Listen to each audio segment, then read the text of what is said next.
This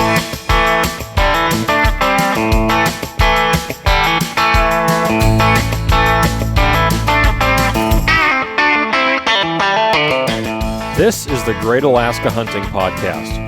I'm Dalton Gray. And I'm Ryan Humphreys. Broadcasting from our hometown of Fairbanks, Alaska. Thanks for listening and enjoy the show.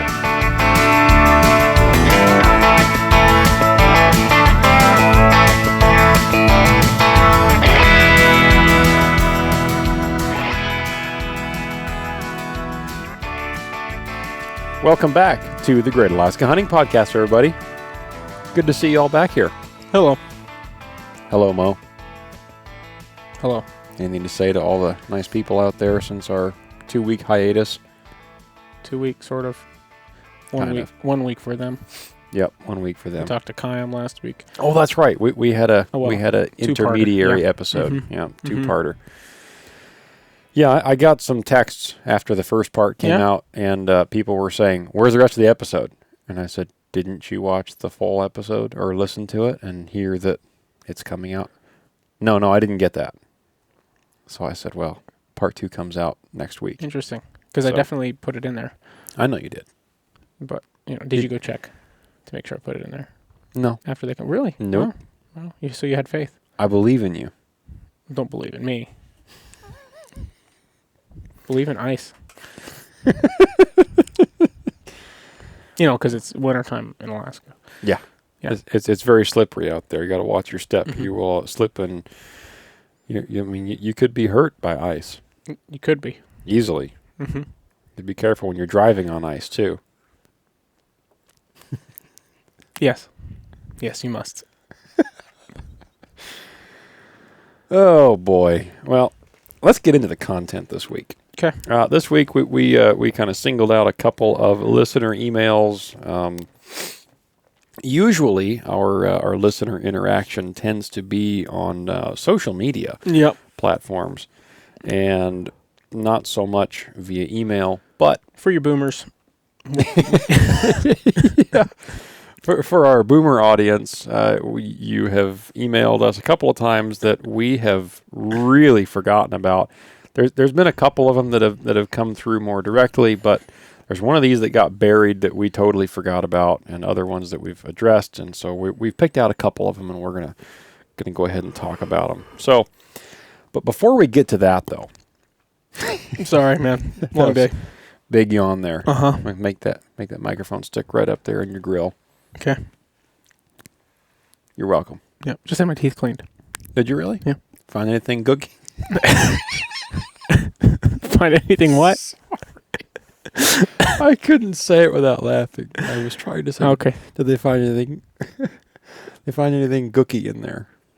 That was a word that came up. No, I tend not to eat very much Asian food. We should probably edit that out. I don't care. You don't care? Well, hey, this is the show, guys. I couldn't even get it out without laughing. I heard that word just the other day. Boy. I've heard my grandfather use that word. Well, not quite like that. Yeah, but I think that was pronounced a little bit differently. Well, they didn't add the E on the end, but that's something our generation would do, or the millennials would do. That's why I said I don't eat very much Asian food. I didn't even pick up on that part of it until you explained it. Well, if you're offended by that, I'm sorry, but I really don't care. And if you thought it was funny, share it with a friend. Like and subscribe. Hey, this might be our first YouTube short. Oh boy. Actually on that point, okay. I did an interview just the other day with another podcast. I was featured on someone else's podcast. Thomas Walton is his name. It's like Dalton, but with a W. Mm-hmm. So, like my name. Yeah. And huge W. Yeah, big dub, as the kids would say. Yeah. So, do they? Do they say dub? Yeah. I haven't heard that one yet. Yep. You, like in a sports reference, like we got the dub. No, I've never heard that. Yeah. Well, I'm not a sports guy, but you know that. Nerd. His podcast is the Pursuing Freedom Outdoors podcast. Mm-hmm. And he has a bear month theme going on for the month of February, because down where he is in Idaho, Washington area, he is thinking about spring bear already. I guess it comes slightly earlier down there for them, but it doesn't sound like it's really that far ahead of us. But anyway, so he had a couple other guests on, and he had messaged me a while ago about coming on his podcast. So I went on there just the other day, and we were talking about all kinds of good things. And so if you would like to go support another fellow like-minded type podcast to our own, I say that to say he brought up our unapologetic attitude and stance on political things or humor, and he said, I appreciate the fact that you guys just really don't seem to care. Well, and I said, well, now hold the phone there. To what extent do you not think that we care? I'm curious what your perception is. And now he had it right. As far as political opinions, he specifically brought up the Ambler Road discussion that we had. Yep. He appreciates our just, willingness to just say what we think. Candor. Yeah, exactly. No. So, okay. So he'll probably appreciate me asking if you had anything gooky in your teeth. That's a good one right there. Yeah. Yeah. So anyway, I don't care who you are. That's funny right there. Yeah. That's a callback from a time long ago. Yeah. Well, not that long ago. It was that long ago. Was it? Oh yeah. The Blue Collar Tour. Yeah. I mean, he said it. Come on. Not just on the Blue Collar Tour. Probably said it in his Peptides commercial too when he was driving a monster truck. Remember those commercials? No. Oh baby, you missed it. Okay. So if you'd like to go support his podcast, you can go listen to the Pursuing Freedom Outdoors podcast. Into the show here. Into the show here. That's right. So a couple of things here, but before we get into the listener questions, there is a recent article that that you and I came across that is interesting. Well, news item. Something that you and I have talked about before is residency requirements. Yep. And many people love to argue about what the requirements for residency in Alaska should be. Mm-hmm. And if it should be more or less stringent than it is right now. Specifically regarding right. hunting license and hunting regulations. Yeah. And some people are very concerned about fishing as well. Yeah, or residency for the outdoor hunting fishing law side, because the residency standards are different for different things. Right.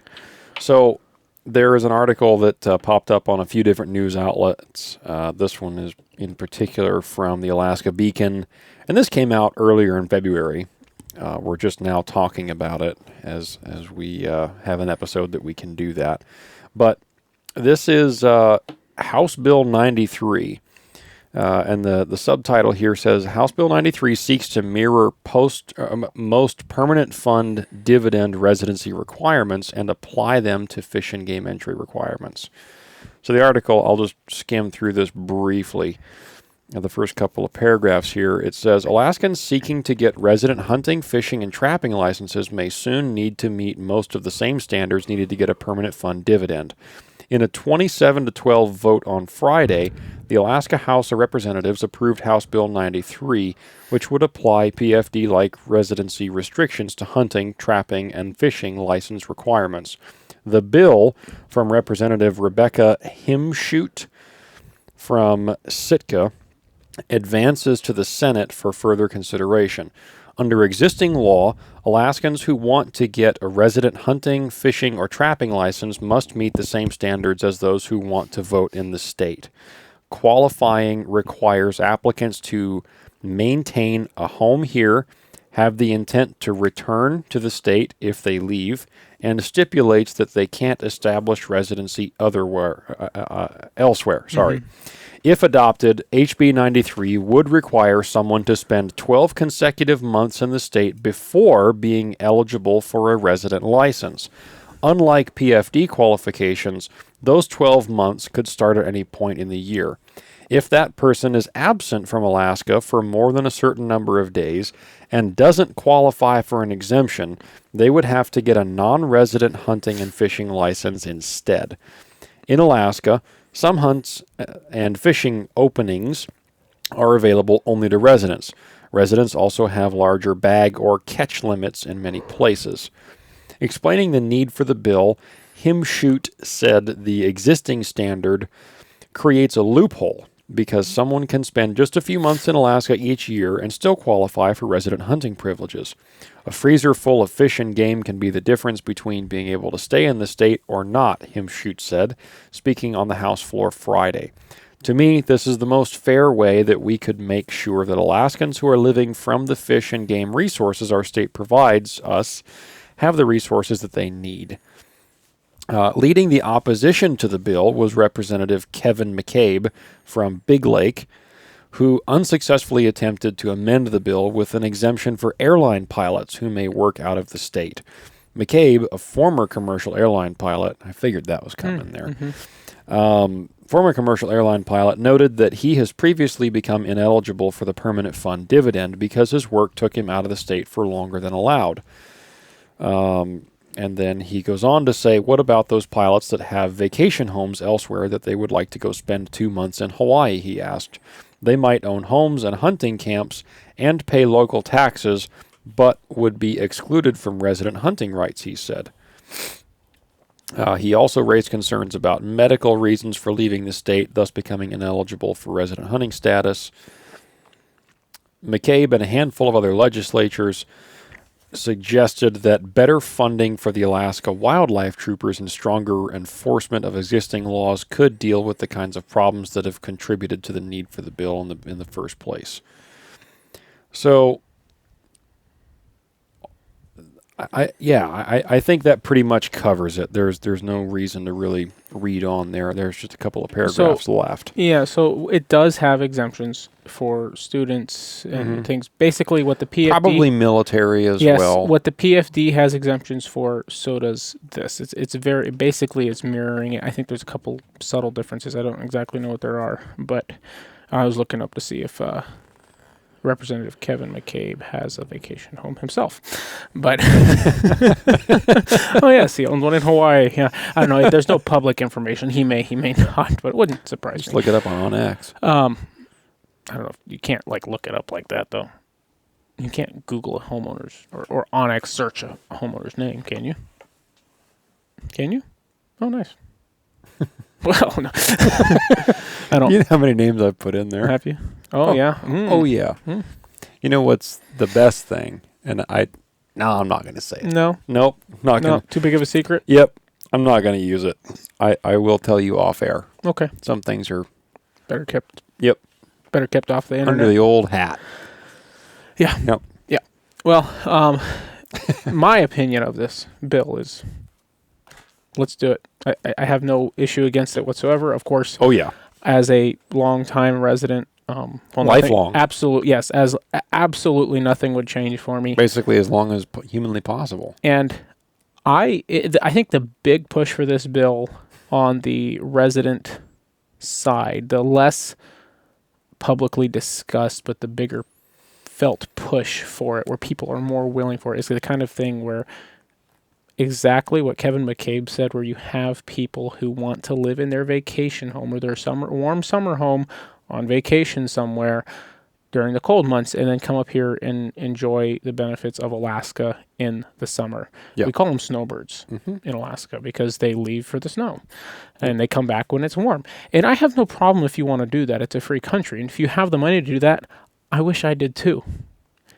But if you're not going to actually live here full time, then there's no reason you should be able to partake in the same benefits that I can as a resident. Yes. Obviously, I get students, right? I even get the airline pilots thing. Sure. Give them an exemption so that they can continue to be an airline pilot. Yeah. And now, but if they're spending 2 months at their vacation home and that's what causes them to be disqualified, right? I don't care. Right. Yeah, I think I agree with you there. If it and this is obviously a very specific example with the airline pilot deal, but I agree with you. Although we do have a lot of airline pilots up here. Yeah. But if they are only going to be excluded from residency requirements because of their job, Yeah.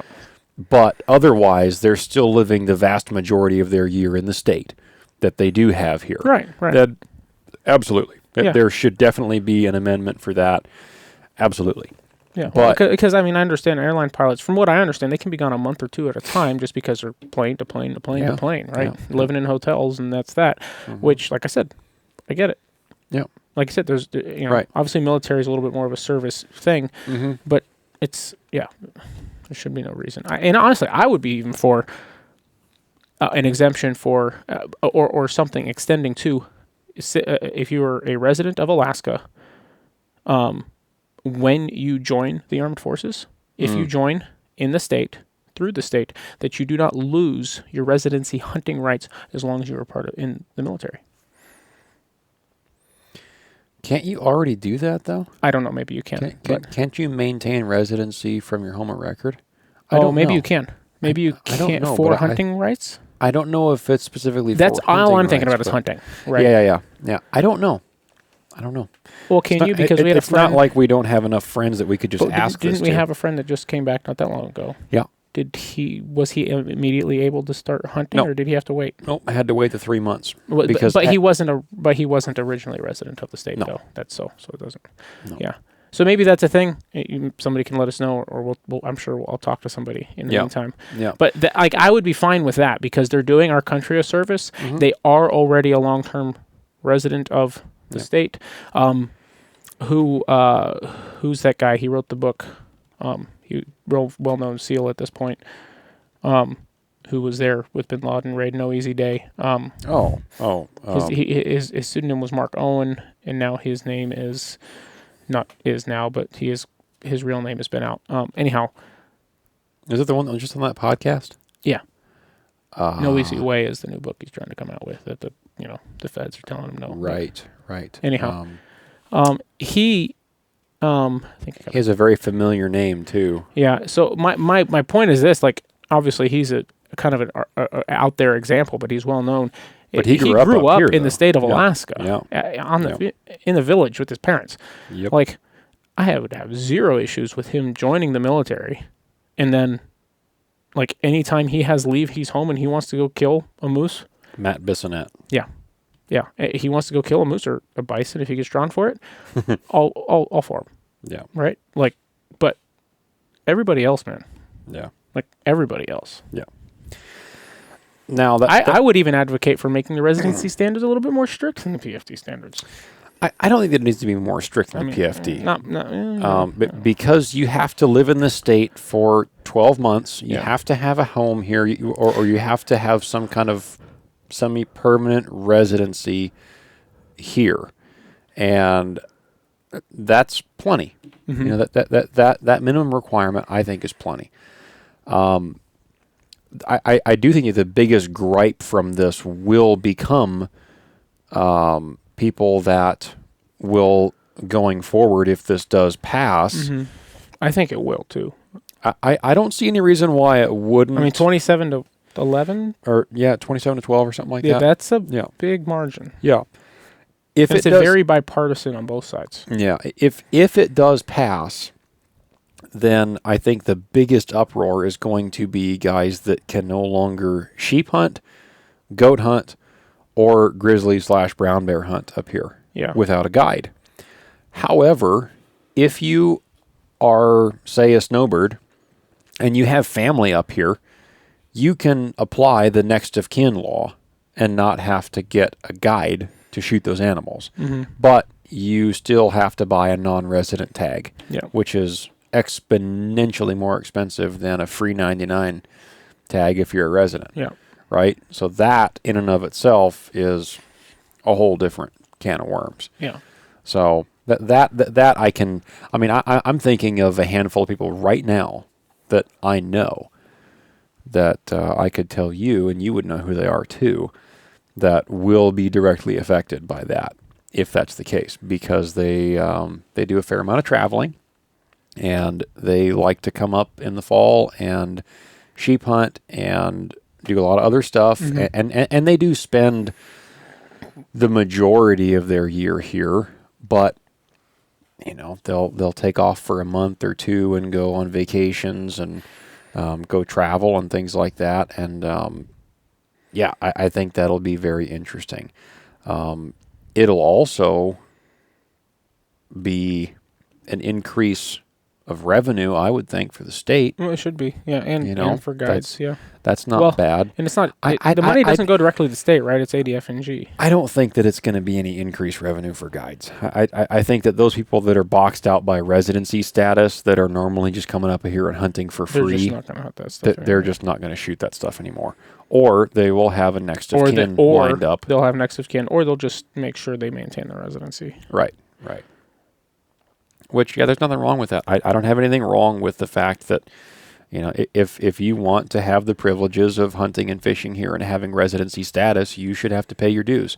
And that means being here when it's 45 below zero. Yeah. So you can be absent up to 180 days without exemptions. Really? Yeah, for the PFD. Oh, man.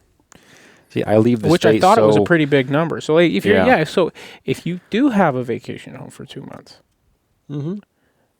you're fine. Now, if you're an airline pilot, can it be 180 consecutive days? 180 days total, cumulative, not necessarily consecutive, without needing a specific exemption to still be eligible. That's the PFD rule. Interesting. Yeah, because I think it's in the PFD questionnaire. Have you been?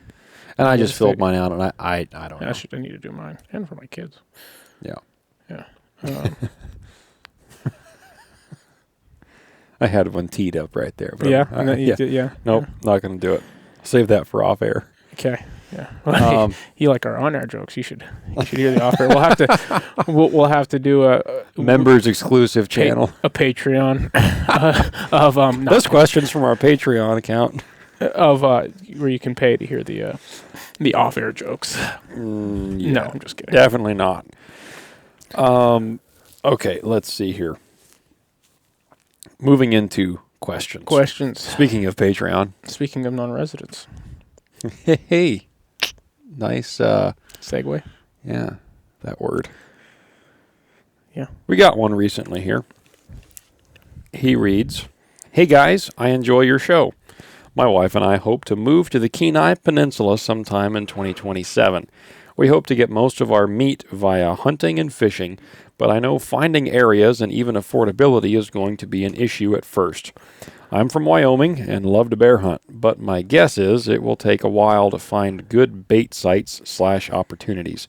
When it comes to cost effectiveness and higher percentage hunts, what species do you guys think I should focus on in the first year or two just to get some meat in the freezer?" Well, there's an abundance of game up here. You just start walking through the woods, animals will start looking out around trees. According to the YouTube channels that are out there, that there is quite literally a bear behind every bush and a sheep on every mountain and a moose in every swamp. So you shouldn't have any problems. Yeah. And but in the caribou, anywhere there's a wide open space, herd of caribou. Yeah. Yeah, they're just so unpredictable. Yep. You just never know where they're going to be. If there's ice floating, there's a polar bear. Drinking a Coke. Yeah. And any river that you throw your line Pepsi into. In the latest commercial I saw in the Super Bowl. I saw that. Yeah. It's just what a knockoff, right? And pretty much any stream that you can wet a line in, you can catch a king salmon to your heart's content. Yeah. So, no worries. No, I wish it was like that. Unfortunately, we don't live in Africa, and we actually have to work pretty hard to find a legal animal to shoot here. Yeah. Although owning property in Africa seems nicer and nicer by the day. Yeah? You're going to spend more than 180 days there? If I can afford to own that much property in Africa, I'm not worried about... Unless you're going to do a sheep hunt. At that point, I'll just pay somebody. Who cares? And pay somebody who can fly in and provide your food for you and everything else. Yeah, and then you don't have to worry about the logistics. Hire a packer, hire a guide. I hear you. Which one's legal again? Yeah, Nice. Yeah, right. Yeah. I don't have to carry a spotter. Wow. Man, I need to get rich. Of course, I'm kidding. I had a friend of mine today, actually, because I was showing him one of the buildings I've been working on at work, and he goes, when are you going to start, buying houses and doing this to them, renting them out, and, making a bunch of money? And I was like, man, the headache, was it worth it? But now that you say that, I think it's worth it. Yeah. Exactly. Easy species to hunt or easy, more affordable opportunities moving up here. If you're going to live on the Kenai Peninsula, there is a lot of bear baiting that goes on down there from what I understand. I do know of a couple of guys that are pretty successful at it down there. One of them is a guide, in fact, and he's done really well, and he's taken some really great bears down there. But it does seem like there is a lot of competition from what I've understood, even from that guide. Like he's personally vented about some issues on some Facebook threads about people that he has known of in his own area where he baits, and people that he's even helped out that then end up kind of baiting on top of him, which is never a good situation. So it sounds to me like, just from my observation from a distance, and by distance I mean about 500 miles from here, it does seem like there is a fair amount of competition down there. But with that, I also have to imagine that there are plenty of bears to go around. I do know that they have quotas down there, though. For the Kenai brown bear baiting operations, they do have boar and sow quotas. And if those quotas get hit, then they will change the bag limits. I'm sorry, not bag limits. They will shut it down, I believe. Emergency order. Yeah, they will have closures down there, too. And those numbers will affect how many they want shot next year. So... so he's talking about his first year. So we talked about residency stuff. So is black bear something? I don't know how many black bears are around down there. I really don't know that much about the Kenai Peninsula area in general. Actually, I've probably spent more time down there than you have. I'm sure you have. Yeah, not especially hunting, going fishing. Yeah. I've been to Kenai single-digit number of times in my life. I've really never done anything much down there. I like that part of the state. Yeah, it's very pretty. It's a lot warmer than it is up here. Winters are a lot more mild as far as temperature goes, but you have the tendency to get a lot more snow. Certainly a lot more wet, heavy snow, similar to something like Valdez, I would assume. Maybe not quite as extreme, but something like that, more of a temperate rainforest type of environment.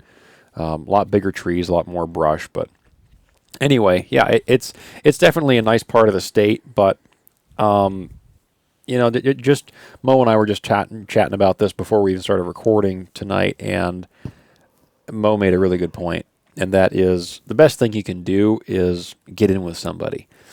Find somebody that you can become friends with. Don't invite yourself along on something, but allow it to happen naturally, where they offer to take you out and teach you how to do it. I gave Mo the instance here as well before we started recording that last spring there was a friend of ours that we both know that he'd never been to a bear bait before, and he wanted to go just to see it, and he just wanted to go see what went into it and the work, and maybe even see some bears. As it turned out, he ended up seeing 4 different bears that night, 2 black bears and a boar and a sow grizzly bear that came in. That was when Fred and Ethel showed up. Yeah. So, but yeah, I was happy to take him out. He's somebody that I've known for a long, long time, but he's getting more involved in being outside and hunting more, and as his life situation has opened up a little bit and things have settled down for him in life, and he wants to get outside and do some stuff like that. So I was happy to bring him out, and then shortly thereafter, he ended up buying a bow, and he wants to get into some bear baiting himself now that he's seen what goes into it. So that being said, you can probably find somebody like that if there's a local archery shop or like a local Sportsman's Warehouse. Is there a Sportsman's in Kenai? I don't know if there is or not. Is there a Big Ray's? Dude, I've been on the peninsula a decent amount for fishing, but not a lot of time in Kenai. Kenai itself is not real big. It's more of a like North Pole. Yeah, where it's kind of a small town vibe everywhere. Right. It's cool. It's like, I'm sure you've been down there a time or two. Just it's more like lots of roads that with lots of little communities.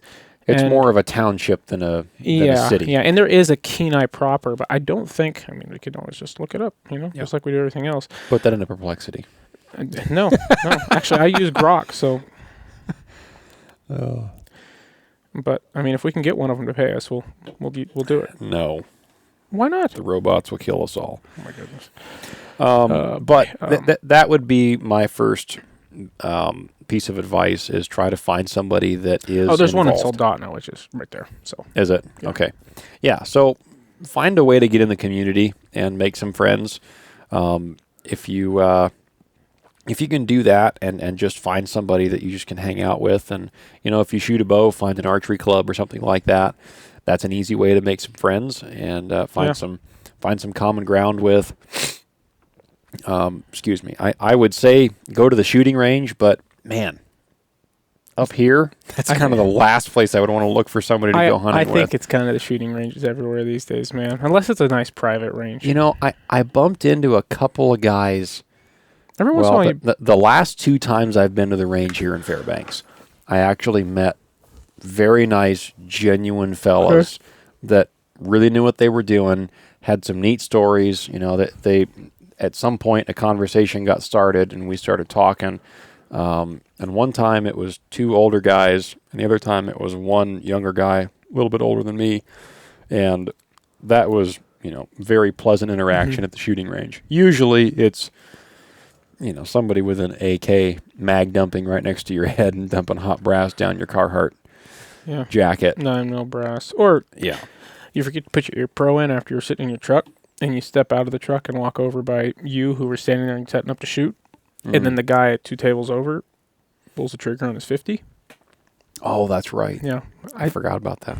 Yeah, that was, he had a huge muzzle brake on there, as most of those guys do. And that was... Rung your bell, huh? Yeah, dude, I saw stars for a second, had to grab the table to stand up, and was like, all right, back to the truck. Let's find some ear pro.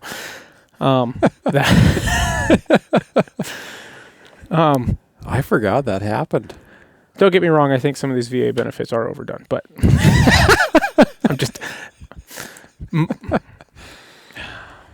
oh trying to figure boy, out how to fix that. Hot button, your finger. There, yeah. So, not to make a big deal about it. I'm not going to. I'm not going to. I think there's a lot of fraud involved. That's what I'll say. I do know people who legitimately have issues that they're legitimately getting money more for. More fraud than bananas and rice? And it makes sense. Makes sense. I don't know, man. It's becoming a huge budget item. Sure is, isn't it? What? VA benefits. I have no idea. I don't follow stuff like that. Yeah, well. Unlike most people on the internet, I'm actually not a real conspiracy theorist. A few guys on VA benefits, and the amount of money they get a month might shock you. Really? Yeah. Interesting. Well, moving right along. But anyway, like I said, not saying a lot of guys don't deserve it, all that. Back to the listener question. It was a joke. It was a joke. Yeah, back to the listener question. So the other thing, though, about finding people, that you have to be everywhere, this matters. But in Alaska, probably more than anywhere else, don't invite yourself along. That means don't invite yourself along. Now, you can hint at it. Yep. You can beat around the bush at it. But don't say, hey, can you take me hunting? Yeah. No. Get to know somebody first. Find out if they're a decent person you want to hunt with. I mean, and then, do you need a packer? I'd love to go see an area. Try to come up with a trip that you think you want to do, even if it sounds like even if you have no idea what you're doing. Yeah. Come up with a trip and say, hey, man, I was thinking about going and trying this. Would you be willing to come along and show me the ropes? Right? Because then if he realizes that you're interested in that, then maybe he might invite you along. Right. You know what? Right. That's how you get your foot. And then because everybody is really always looking for another good hunting partner, because they're really hard to find for a lot of reasons. Yeah. I don't know if I'd say everybody, but there are a lot of people. Well, I don't mean for everything, but it's just like we were talking about for bear baiting, right? This conversation we were having the other day. Yeah. Like, I'd love to have somebody for a specific thing, a buddy who would be like, but it's the kind of thing that takes a lot of work. And it's not, I don't want another hunting partner I'm doing everything with. Right. I want another one that I'm doing one thing with. And there's a lot of guys I'd be willing to take out, show the ropes. But my stickler for them, whenever I talk to them, is like, hey man, you get a wheeler, we'll go hunting. but they don't have a wheeler. Yeah. So. Yeah. And the guys that do, you're like, oh. Exactly. Yeah. Anyhow, but it's yeah. Anyway, just feel it out. Right. Yeah. That there's definitely that aspect that if you can come up with an area, like Mo said, and kind of just bring it up as a question and just say, hey, do you know about this area? I was thinking about going hunting in here. Would you want to go with me? For a long weekend hunt and just kind of show me how you guys hunt down here. And then whatever that is. Mm-hmm. And then he asked kind of at the end of his question there about easier species to get into for meat supply. Realistically, man, the easiest things to get as far as accessibility around the state and cost is probably going to be caribou. Well, at least it used to be caribou. That's kind of dwindling right now. If you have a bow and you're willing to make what is it from down there? 16-hour drive? Oh, yeah, from down there. Yeah, it's a long ways. 18 probably, if not closer to 20. I'm thinking about how I drive. I actually was looking on maps today. Somebody was bragging about how long it takes to drive across Texas. It was just like 9 hours. But anyway, it's from Homer to Dead Horse is 21 hours. Really? Yeah. Yeah. Well, there you go. But you're not that quite going that far. But right. 18 is probably more realistic. Yeah. So the caribou overall discussion, that's a whole different thing. But if they ever reopen the Nelchina herd, that's a lot closer. There is some caribou hunting to be done down your direction a bit further, but I think there's some draw tags involved with that as well. So that's definitely a bit more limited down there. There are some draw tags in Unit 14 that you can get. There's over-the-counter over in 16, but, you got to be able to get there. So there are some opportunities, but realistically, black bears are the easiest thing as far as cost-effective to just go out and shoot. And the great part about it is black bears are open almost year-round in a lot of the state. Like up where we are up here, if we saw a black bear in my driveway right now, we could shoot it if I had this year's tags. With a bow. Well, sure, yeah, because we're not out of town. Yeah. But if it was a no, you could shoot it with a rifle. You could. Because I'm not in city limits? Yeah. Yeah, you absolutely could. I realize where you're going with that now, and I have never had that thought before. You absolutely could. You couldn't shoot a moose with a rifle in your driveway. It only applies to moose. Yeah. Yeah, the management area bow hunter, the management area bow regulation only applies to moose. Well, there you go. Anyhow. I'm sure I'd have to verify that before I would totally go with it. You did verify it. It seems like we had this conversation. Yeah, you called because we were talking about something. You were like, oh, I wonder about that. And it was a different situation. But so if I have a black bear coming down my road at the other place. Oh, yeah, absolutely. My neighbors would probably help me skin it. Probably. At least one would. Exactly. Do I know anybody else that lives over there? Uh-huh. I know the one I'm talking about. Is there another one over there? My neighbor behind. Yeah? Yeah, the other way. Yep. Do I know him? Mm-mm. Oh, okay. You will, though. Okay, yeah. Anyway, yeah, interesting. So, I guess point is you could even shoot a black bear right around Fairbanks if you're around. I think if you're outside the city limits, you can shoot one with a rifle. Yeah. Safely, I'm pretty sure not negligent, right. All of those things. But there are specific stipulations around different towns. So, for instance, I was around Valdez a couple of years ago. Okay. And I saw some black bears up on the side of the hills. Have you ever driven into Valdez? Never been to Valdez, no. Okay. Well, I'm sure you will this summer for other reasons that we'll talk about off the air. Okay. But this was years ago. My wife and I were driving into Valdez, and there were black bears, several black bears, right on the mountains that you can see from the Safeway parking lot in town. That. Yeah. They were everywhere. And I contacted local troopers, I think it was, and I asked them, I said, what are the regulations about shooting around town? Because, you know, even though they're up in most cases, like they were 1,500 feet up from sea level, they were way up above town, but laterally speaking, they weren't that far as mile count. And there is a city limit or a township limit that goes around there. And you have to be, I figured out where the line was, and you'd have to be way up there to make it outside that line, just because of how steep everything is. Yeah. So you can't shoot them. Yeah. So even though that would be the biggest gimme in the world. There might be a Fairbanks city limit regulation, I'm sure. Oh, yeah. You know, for discharge of firearm, that kind of thing. But sure. But outside of the Fairbanks city limits, I do not believe there is any regulations aside from hunting regulations. Yeah. Yeah. But that would be another good thing to just know that. That you can't just roll up on, if you happen to make a road trip through Valdez and you see a black bear on the side of the road, you better know where you are, because you can't just jump out and blast it. But as you probably almost did. No, I didn't. But I was really, really curious. Okay. Like I was glassing them, just watching them and thinking, man, why is nobody out hunting these things? Like there were 7 or 8 of them that I saw. Because they know there's a line in just one evening, and there were mountain goats. I actually filmed one black bear chasing a mountain goat, trying to get him. But yeah, so point being, do your research. But there are black bears everywhere up here. There are more bears in general than we know what to do with. So what's the estimation for black bears? Is it? Oh, I want to say it was around 100,000, wasn't it? Yeah. I want to say that was the last number that we actually saw. I think they say 30,000 for grizzly, but I feel like that's got to be. Yeah, that's probably more than that. I don't know. And but bears are a really hard thing to estimate accurately too. So it's all estimations. We got a lot of bears. Lots of bears. We got a lot of everything. We really do. Well, even sheep. Relative to what? Everywhere else.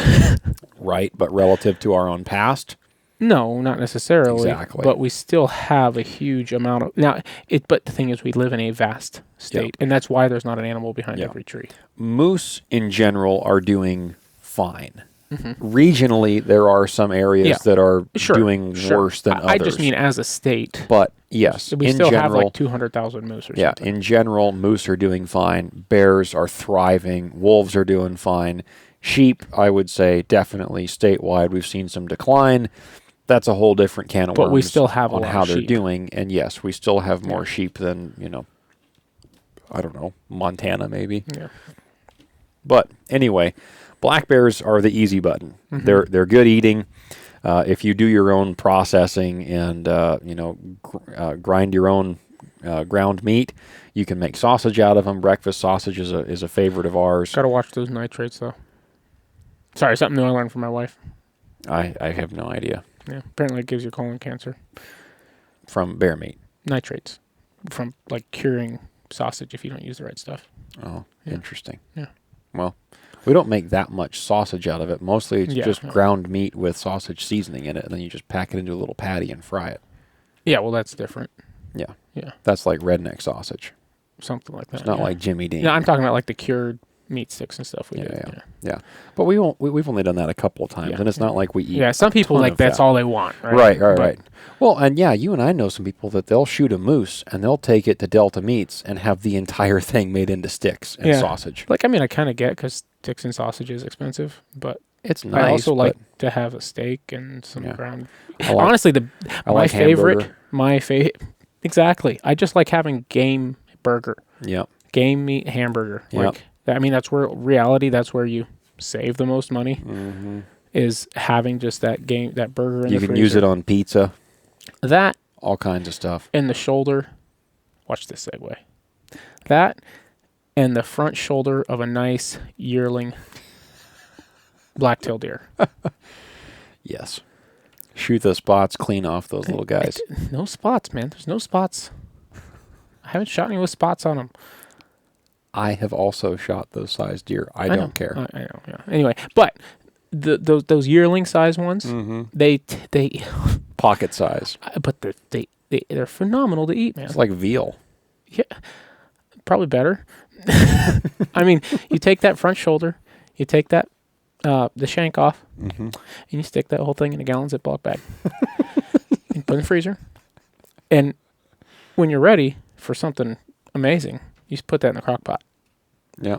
or Instant Pot. Mm-hmm. And the whole shoulder blade just fits right in your mouth. You just suck the meat right off of it. Caveman style. It's not quite that small, but there's a there's a decent amount of meat on that still. I mean, it feeds Yeah. my family to do one of those. Yeah. But I mean, and on that same deer, that rear ham, Mm-hmm. the whole thing goes in a gallon Ziploc bag. But man, it tastes good. Yeah. Yeah, they do. So that leads us to the next point. Yeah, right. which is your wonderful segue, which our favorite gimme animal, our favorite gimme animal to just go shoot a pile of is deer. Mm-hmm. I would say that it's a toss-up to me.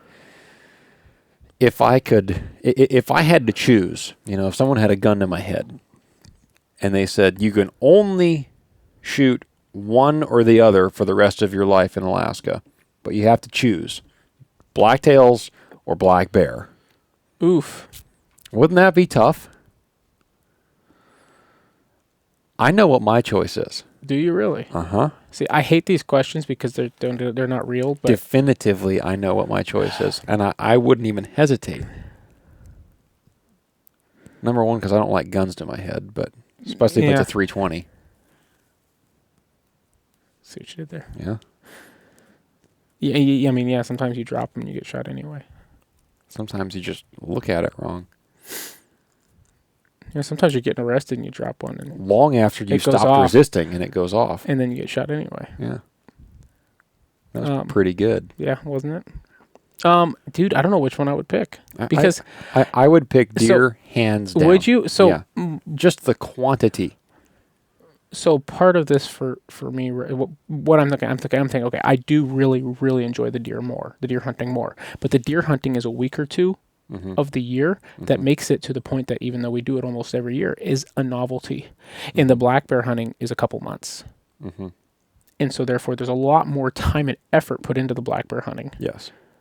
It's a lot more of just a lifestyle if commitment. I spent that much time focusing on deer, would you enjoy it? Would I enjoy it as much? Right. Would the new wear off eventually? Yeah. Now, if I lived down there and hunted deer as much as I wanted, and the novelty was to come up and hunt black bears, would it be switched? I don't think so for me, just because it's the type of meat. Deer meat, I think, is not slightly. Deer meat is more versatile. Okay. In the ways at least in the ways that we prepare If we're talking about for eating, then yes, deer. Yeah. If we're talking about just hunting for the sake of hunting. Yeah, hunting for the sake of hunting would be a different story. That's a hard, that's where I was looking at it from. But just to eat, obviously blacktail. Yeah. That's what I'm thinking. Yeah. Again, I mean, there was a gun to my head, so I didn't have time to think about much. Yeah, and I guess this question was specifically about meat, but... Right. And especially, you're already down in Kenai, you can end up with a boat, or you can hire someone with a boat, and you can go out into the Sound down there. Probably pretty easy to rent a boat, too. And you can get to some deer hunting areas down not too far from where you're at to begin with, out on some of the islands out there. Not a whole lot of research, and you'll figure out some islands down there that have some pretty robust deer populations. Kodiak has deer, but Kodiak is relative to other parts of the state. It's a lot more expensive just logistically to get there and back with your meat. Just flights to and from Kodiak are more expensive in general, but that's because it's more of a destination type place. People want to go to Kodiak. There's an attraction there, and we talked about that in our Last of the Great Brown Bear Men book review 2-part series there. Kodiak just has this attraction. There's a history to it, yeah. Right. I've always said, and I'm sure I heard this from somebody else originally, but Kodiak is the Africa of Alaska.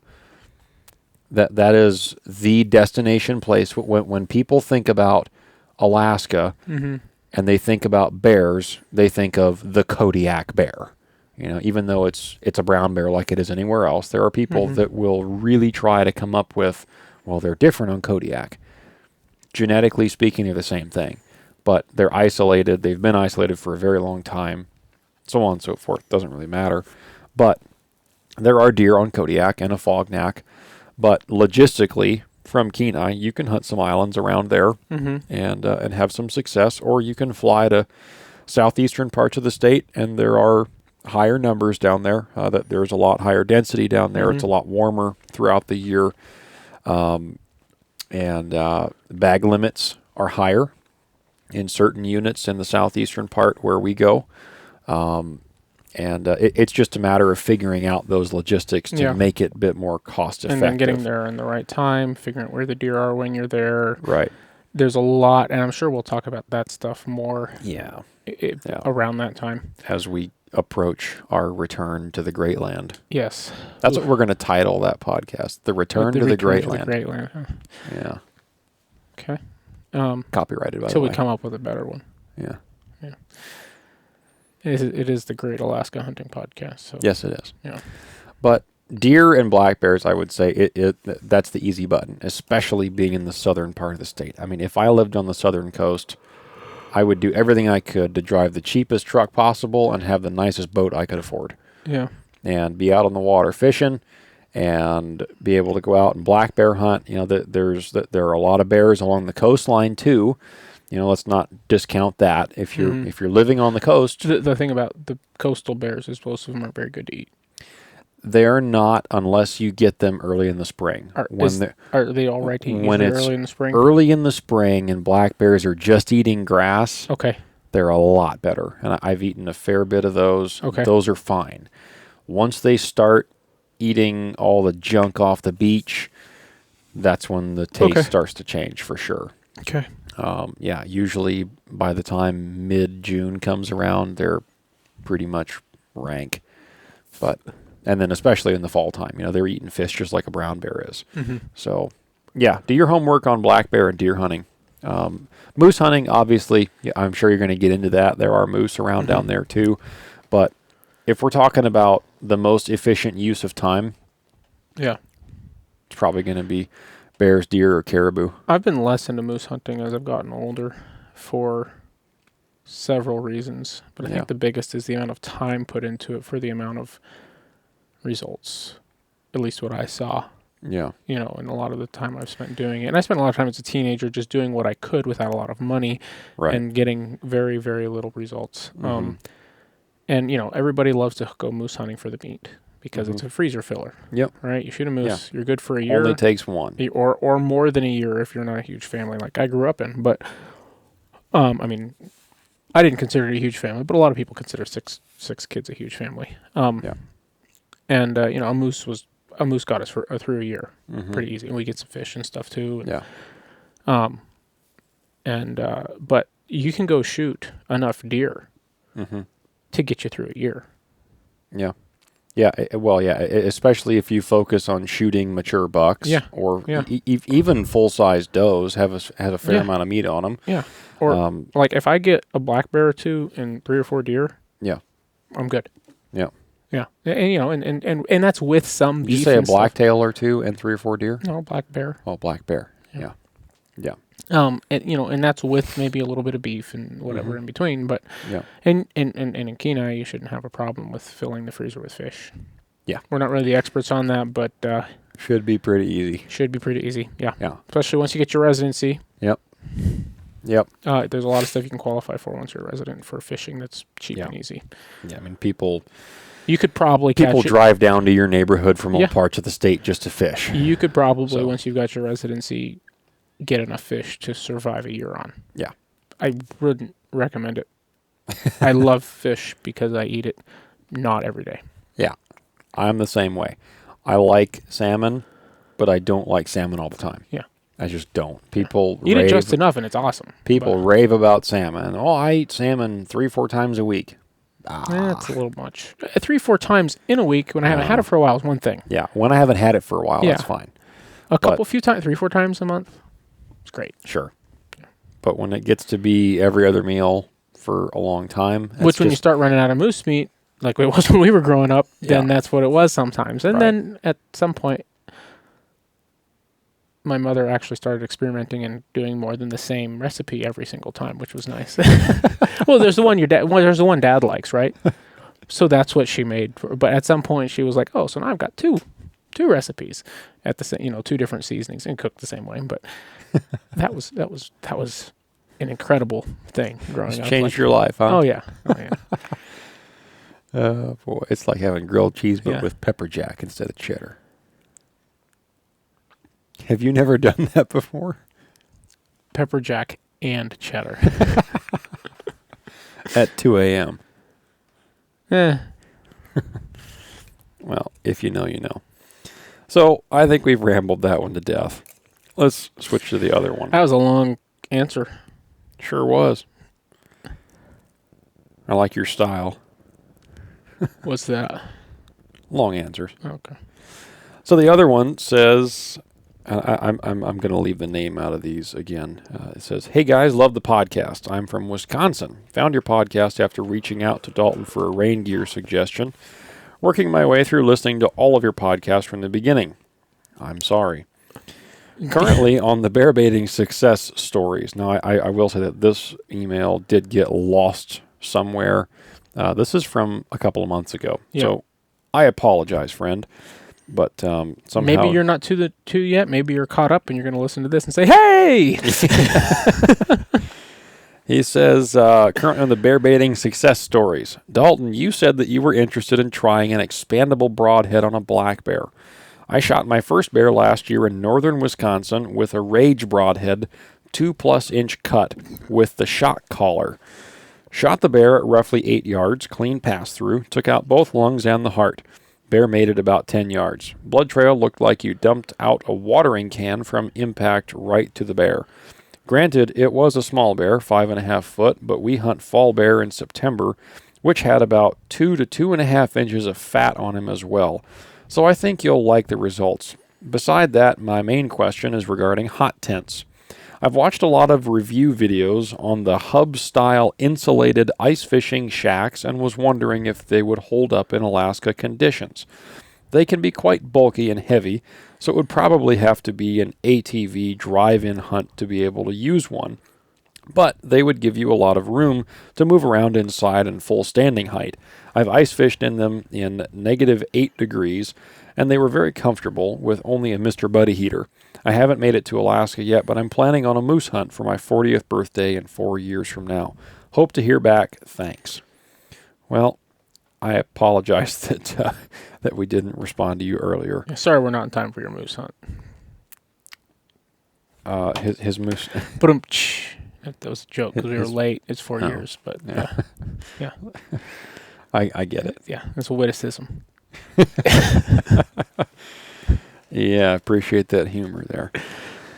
Well, that is interesting to hear about the Rage broadhead. You know, that broadhead I have heard a lot of hot and cold results for.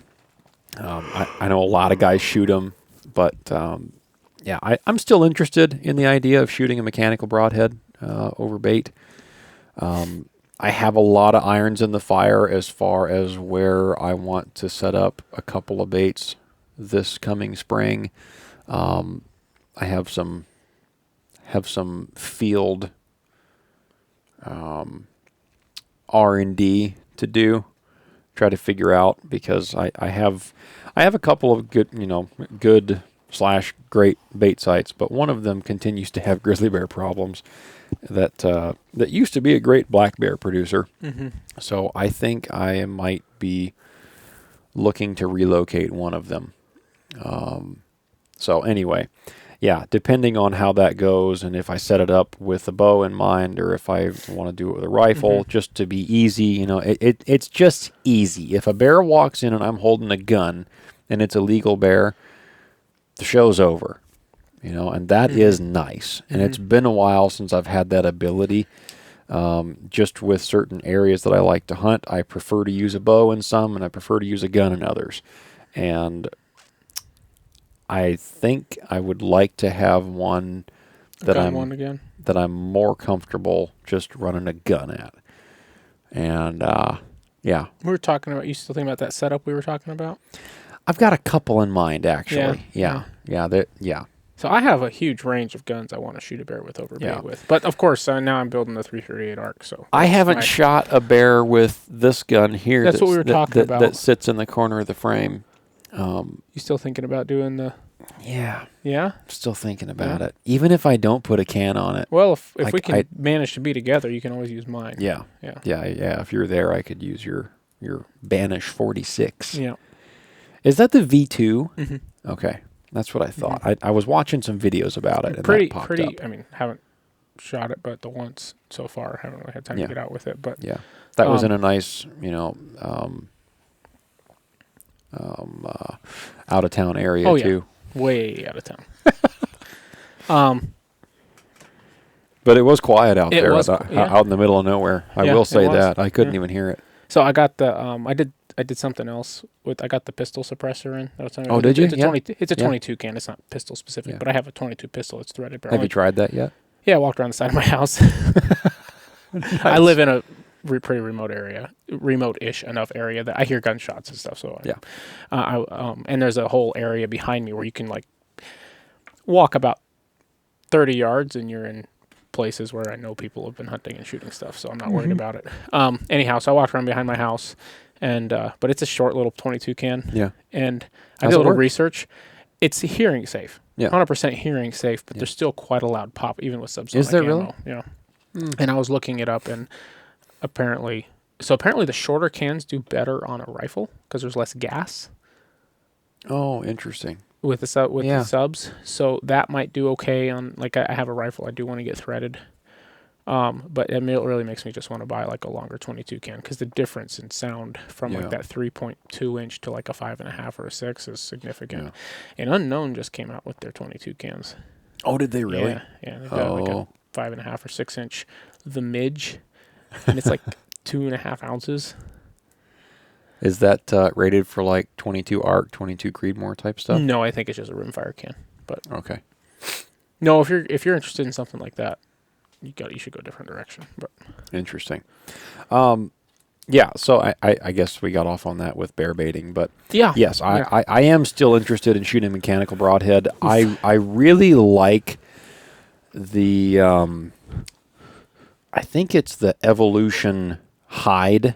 Yeah, I don't know. HYDE broadhead. It's a hybrid mechanical, so it's got like a 3/4 wide fixed point on the front of it, with the forward deploying mechanical. I think that's forward deploying, because the blades fold up forward and they fold out backwards when they deploy, and that seems to work really, really well. There's a lot of guys that like those, that they seem to shoot really well, just shooting well in general, and they fly well, and they seem to penetrate really well too, and they're pretty durable broadheads. The other one that I'm interested in is the Beast broadheads. I think I remember talking about that company is owned by that guy. Oh, what's his name? He's a very real big time YouTube guy, big channel, Bomar. Josh Bomar. Okay. And he shot him into a bunch of stuff. That they are a just a typical pointed needle point on the front of it. Reinforced with whatever, I don't know. I think some of them are titanium, some of them are steel, depending on the weights. But they are a spring deployed from the rear, and the interesting part about the Beast ones is that, and you can look this up on their website or YouTube channel, and I'm sure you'll find plenty of videos explaining all this. But the blades, when they spring out, that spring will allow each blade to articulate independently.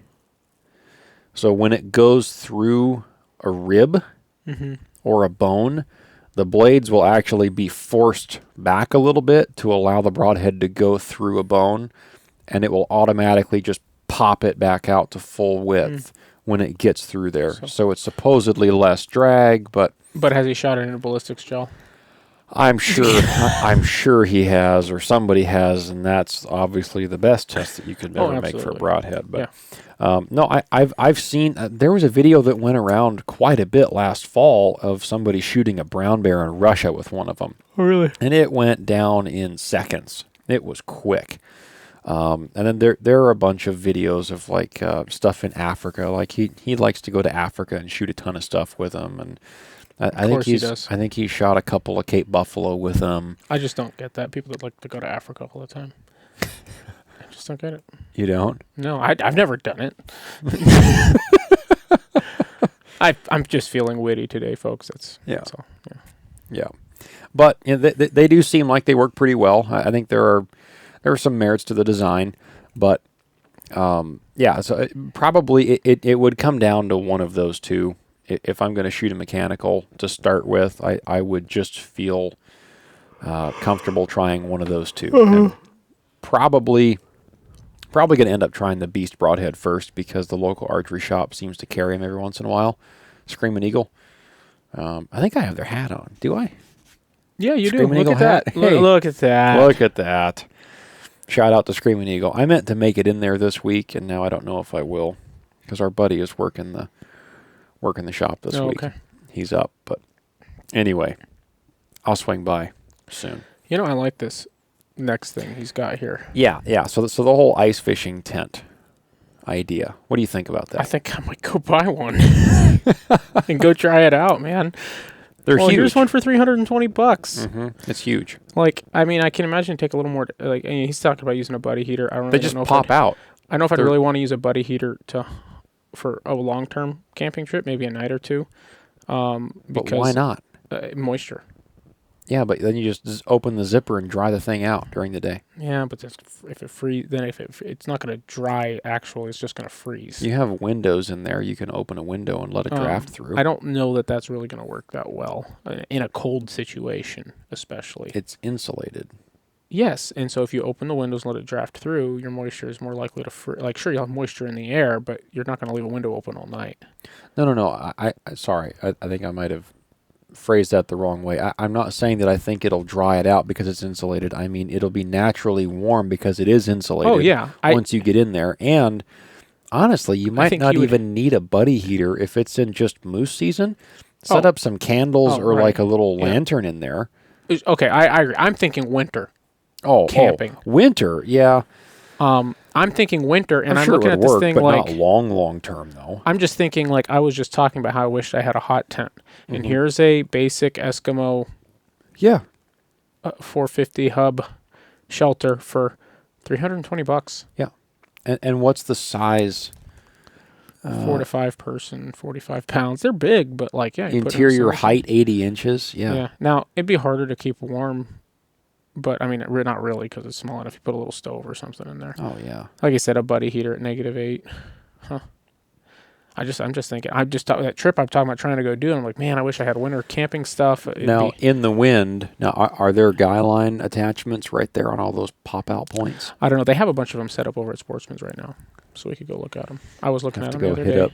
Have to go hit up Nate Dogg. Yeah. So I saw some really cool stuff over there. Did you? So, as you can tell, we're not quite sure. Like wind, I think moose hunting down low, you'd be fine. Yeah. 100%. Honestly, it's probably a great idea if you're on an ATV and you have enough space. I would end up rattle canning the whole thing like green, though, because I don't want a bright red tent. Yeah, right. People would think you're some noob from somewhere. Right. Which, I mean, this guy would be, but... but and more power to you. But they have blue ones, too, but... Doesn't matter. Still rattle canning it. If you're on a wheeler, you probably would need to pull a trailer at that point. Yeah. Like if but yeah, it's absolutely doable. Yeah. I would probably, yeah. I mean, honestly, I think I would recommend some kind of stove setup over a buddy heater, especially long term, more than a few days, because of moisture. Mm-hmm. You're just not going to get rid of that moisture without something to actually dry it out. And if you're breathing in there, the waterproof are they? Yeah. There you go. He might know. That's the real question. Because, I mean, we'll see. Because something that will keep the snow out does not mean that it's going to keep a heavy fall rain out. Or rain in general. I'm sure it'll repel light rain, but how waterproof is it? What ice fishing shacks? Are you just plugging this into Grok? This question I am. Why? What do you mean? Why wouldn't I? Where else would I plug it in? You don't just look at the factory specs? This will look at factory specs when I ask it the question. It will also look at dozens and dozens, if not hundreds, of reviews and give me Man. and spit at me out an answer, man. That's why. And it does it in a few seconds, faster than I could Google it. Interesting. They're generally water resistant. They're designed for snow, sleet, wind, and cold, not prolonged heavy rain. Seams can leak if not taped or treated. Pinhole leaks, absorption. Lots of absorption, which makes sense. That fabric is not a typical. It's like a nylon. Yeah. Yeah. Spraying with a should spray with a waterproof treatment annually. Some add a tarp or rainfly. That's, I mean. So do they sell a rainfly for it? Probably not. Some of them might. But you could add a tarp to it. Yeah, easily. And you could buy a nice tarp too. Like it doesn't have to be a blue tarp. That's all you need, though. At that point, why even bring the? No, I'm no. Never mind. You missed it. It was a callback. Okay. That is an interesting idea, though. I mean, you might just for be. for some mild winter stuff. I'm thinking for a couple of days on the weekend. Yeah, I don't see why not. With a buddy heater. Yeah, absolutely. 2 buddy heaters. 3 buddy heaters. What happened to the show tonight, man? It's just we don't have an interview. Yeah, we don't even have like a main big topic and story we're going for. We're just having a good time, man. That's the whole point of the show, right? Yeah. This is just very, all right, very laid back. Some companies do support it. I make ones Jiffy Ice Fishing with the Base Camp series come with a built-in or included waterproof. Oh, really? Ripstop rainfly cover. Yeah. What's the brand name there? That one was Jiffy Ice Fishing. Okay, I'm gonna save that just so I can look that up later. Some third-party options, like you can buy rain covers for hub shelters, like third-party made. Okay. And others often DIY by draping a heavy-duty tarp over the top. Need peaks to make us a Dyneema. And then there's rainfly for it. Be a real money saver there. Yeah. And then the Obsidian rainfly from RDS Gear is marketed for pop-up shelters. It is specifically designed for pop-up shelters. It's like a third party. I mean, hey, that's not. I didn't think of the rain thing, but that's a good idea, and it would not be hard to put a stove jack into one. No, if it doesn't come with one. Not at all. Or just get one and get a tarp. I wouldn't buy an actual blue tarp. I would buy a heavier duty black and silver. Yeah. Or a kind of more isn't there doesn't Sportsman's right now carry like a big Kelty backpacking tarp? I don't know. They carry something like that. It's a sil nylon tarp. It's like 2 pounds. It's big. It's kind of heavy, but heavy for a backpacking tarp. But it's not expensive. It's under $100. I don't know. I'd have to look. I don't usually look at much stuff like that there. At least they had them at one point. Interesting. I have a buddy that bought one, but anyway. Yeah. I think the idea has merit for sure. As you can tell, I'm sitting here going, "Oh, why didn't I think of that?" Because I have a snow machine, everything I need to go hunting in the winter. I've got all the gear, but I don't have a tent. Yeah. I have tents, but nothing that I'm willing to go set up in the snow and try to spend the night in. In anything below 0. Right. But something like that would be a piece of cake if I had a little sled. And they actually make these ice fishing pop-up shelters that are built in. They collapse into a snow machine sled. Oh, really? Yeah, and you pop it up, and there's like a seat that pops up out of the sled I'm inside sure of it and there's everything all too. kinds of those around I was the in Northwest. Sportsman's, and they had them in there. Really? When I saw them, I was like, "Oh, that's really cool." Can't use a sled for anything else, I don't think. But yeah. Well, there goes tomorrow's after-work list of places to visit. Go to Sportsman's and the archery shop. Well, there you go. There you go.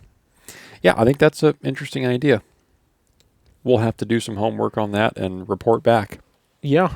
Anyhow, great idea. Appreciate it. Well done. Question of the night. Did he ask anything else? I'll make sure before we put a bow on this. I don't think so. No, don't look like it. That was about it. Yeah, if you're on ATV, man, They're not light, but Yeah, but who cares? It's Yeah. light for an ATV yeah, or a wheeler. yeah. I might actually even go look at the one that comes out of the sled. If it's compact enough and I can fit other stuff on top of it, then Yeah. I'm gonna be like, I'm going hunting. Jump. I mean, have a seat. I mean, if it's probably not big enough to sleep on, but I guess I should get myself a cot too, huh? Yeah. There goes all my money. Oh, boy. Yeah, Well, put a bow on this one. I think so. Thanks for listening, folks, to our back to your regularly scheduled programming. Sure. We do have some fun interviews coming up here in the near future. We have gotten a bunch of other questions that we're not addressing yet that we're kind of waiting. I've told a bunch of people that we're kind of pushing things off until we're closer to spring. Because we do talk about bear hunting a lot, we do get a lot of questions about bear hunting. We've gotten a number of questions about bear baiting. And I think we're just going to continue to just push that off just a little bit more until we're closer to that time of year. So for now, we're just kind of rumbling through some interviews and some guests and lining some things up for other things. And scheduling is, always a battle with both of us working full time and plus then some on some side projects. So, this has been fun. So if you do have more questions and you'd like them to be featured on the show, you can find either Mo or probably realistically, you're better off just trying to get a hold of me if you're trying to contact us via Instagram. Yeah. Mo almost doesn't exist on there anymore. Well, so I get on Instagram. I just don't look at the messages. yeah, that's my point. Yeah, you almost don't exist. You can find me on X, Modrenalin on X. If you like my political commentary on the podcast, you'll really like it on there. But I do see messages on X. So. Yeah. And if you'd like to get a hold of us on Instagram, you can either message the main account for the show. We do have one. I don't do hardly anything with it. I did at the beginning, and that was about it. But guess most of our interaction, a social media guy, huh? No, we don't. Yeah. Apparently, you don't need social media to grow a podcast. Imagine that. But so you can find us on Instagram at the Great Alaska Hunting Podcast or Great Alaska Hunting Company. I don't remember. Great Alaska Hunting Company. Yeah, I think so. On Instagram. Yeah. And then, or you can find my personal page. Just look up my name, Dalton Gray. I think it's Dalton Gray AK on Instagram is my handle. Or you can email us. Go to our website, greatalaskahuntingcompany.com, and hit us on the contact button, and we will see your email through there, and you can have a question either answered just privately, or you can specify that you want it on the show if you like it to be a question and answer type of a topic, or something that you just like to if see you want to featured just on hear a us topic. ramble on about something for a while and go down a million rabbit trails, Just ask a small question, and we will blow it up way out of proportion. Yep. So that's how we roll. Yeah. It's popular. And I did have to explain to our friend Thomas Walton on his podcast the other day our tagline for the outro. Oh, yeah. He in fact did not know what it meant, so I had to explain it. So it's time for a refresher course for our own listeners. Okay. When we always end the show, we say, tread lightly, but don't tread well. That is a combination of two very different things blended together as one, much as the founding of our own very nation. I don't know where that came from. I don't know either. I'm trying to figure out how that works, but the melting pot of sayings. Oh, okay. Tread well was Grizzly Man. Timothy Treadwell. Yes. Okay. Tread lightly is derived from walk softly but carry a big stick, which people have then perverted and said tread lightly, as if leave no trace.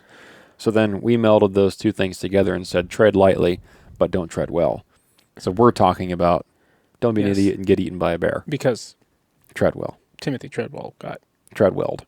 Eaten by a bear. Right. For those of you that don't know. Yeah. Exactly. So if you don't know, now you know. Tread lightly, but don't tread well. Yeah. And thank you to our partners, if we still have them after this show. Hammer Bullets is a proud supporter of the Great Alaska Hunting Podcast, as is Initial Ascent Packs.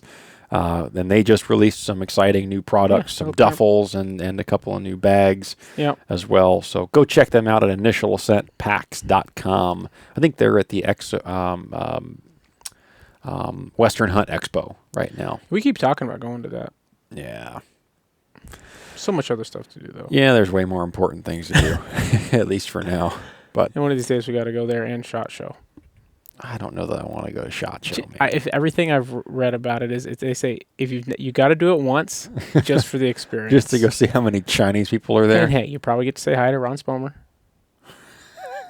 or what's the guy from Backfire? What's his name? I don't remember. Anyhow, get your hands on some new equipment that'll never see the light of day. But anyway, I just thought of a term too for handling things. Oh yes, yes. I can't use it though. I wouldn't. No. Nope. I think I already crossed the line for references earlier in the show. Probably, yeah. So without even realizing it, huh? Yep. Yeah. I guess so. Well, folks, that'll conclude it. If you like the Great Alaska Hunting Podcast in any way, shape, or form, please use your podcast platform that you're listening to us on to leave us a 5-star rating or a positive written review. That is the only way that we ask you guys to support the show currently. We don't have any discount codes or affiliate links or anything like that. We're not trying to sell you anything. Nope. This is just us. We do have partners, but that's not the point of the show, and our opinions are just flat out good, bad, or indifferent, our opinions.